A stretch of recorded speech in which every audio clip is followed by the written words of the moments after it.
Abduvali Ayubning O'yinlar vadisi Turkiya nomli kitobidagi kichik tema 100 yildan buyangi shvedlar va Uyg'urlar. 2016-yilning oxirida Shvetsiyadagi Uyg'urlarning masjidga ega bo'lganlik xabar tarqaldi. Vatanda ruhlar barg'ancha siqilayotgan bu kunlarda diyorimizdan yiroq makonda bo'lsa-mu, bir to'p musofir Uyg'urning imoni bilan yashagandan suyundim. 100 yillar burun diyorimizda tunji chirkov salgan millatning qishiga 100 yildan keyin biz berib masjid salgan edik. Xiyolim Shvetsiyalik da'vatchilarning bundan 100 yil burun diyorimizda din tarqatganligiga doir voqealar ketdi. 100 yil burun biz kelgan shvedlardagi g'olib, kuchlik va bilimlik holat va 100 yil keyin bizning yana shu g'arib, yo'qsul, ojiz qiyofatimiz bilan ularning oldiga borganimiz bir-birlab ko'z oldimdan o'tdi. Shvedlar bu o'zgarmas holatimizga qarab nima o'ylagandi? Bizga kelib diyorimizdagi tunji chirkovni salgan shvedlarning davlatida Uyg'urlarning masjid barpo qilganligi ahamiyatlik. Ular bizga 100 yillar burun din bilan kelgan bo'lsa, bizmi ularga 100 yil keyin din bilan bordik. Shvetsiyadagi xristian jamiyati 120 necha yil burun vatanimizga o'mak avatib, tunji chirkovni salganda Uyg'urlar dunyoda shved deb bir millatning borligidan bexabar edi. Shvedlar shu chog'da diyorimizning xaritasini sizib bo'lgan. Ular Qashqar, Yangi Yangisar va Yarkentda doktorxona, maktab va dariltamlarni qurgan.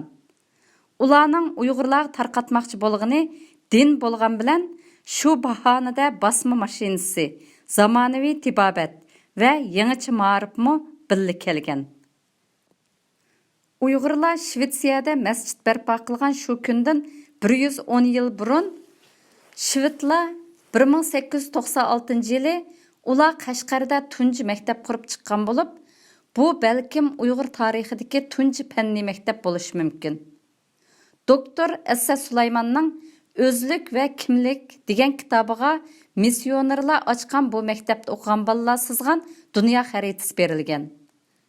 1926-yili ular Yarkentda bir to'liq o'tir sinfi ta'sis qilgan bo'lib, bu Uyg'ur tarixidagi tunji to'liq o'tir sinfi bo'lishi mumkin.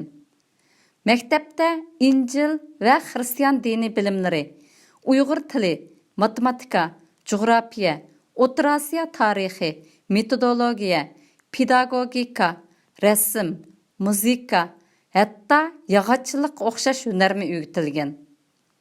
Shvedlar 100 yil burun vatanimizda diniy maqsad bilan qurgan maktabda din faqat bir dars sifatida o'tilgan.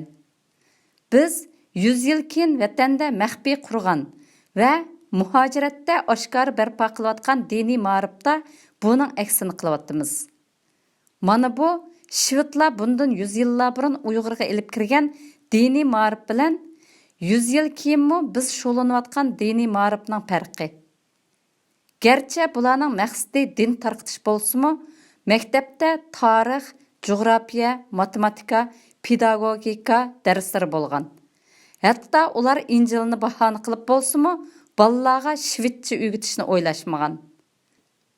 Biz 100 yil keyin bolalarni maktabdan ayirib ochgan madrasamizda ular 100 yil burun qilgandek qila olmadik.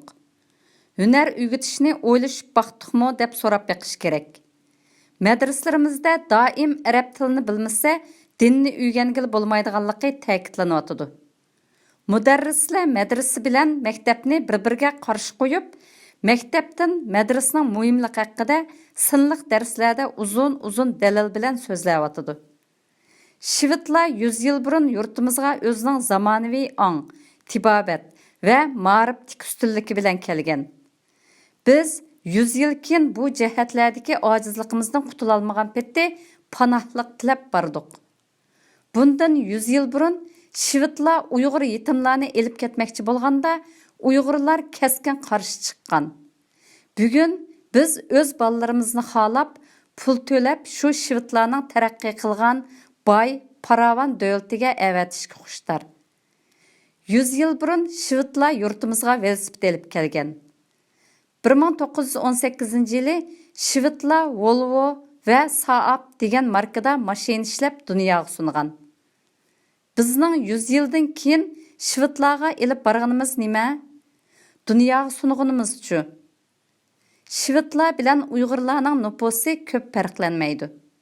İnsan bo'lish sifatimiz bilan jismoniyatda, ruhiyatda hech bir ortiq yoki kam yerimiz yo'q. Ammo 100 yil burunqi g'olib Shvedlar nima uchun yanla g'olib, yanla kuchlik, yanla boy?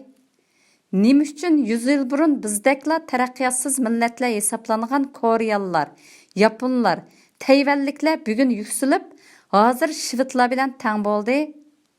Biz nimishga yetisholmadik? Bizgo siyosiy talaysizlikdan yetisholmadik. Uyg'ur bo'lg'ach yetisholmadik deyli.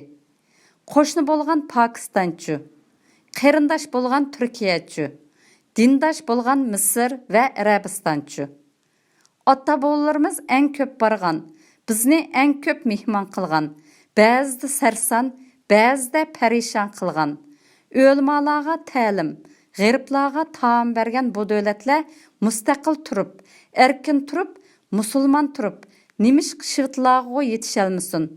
Yaponlar bilanmi tangman olmadi?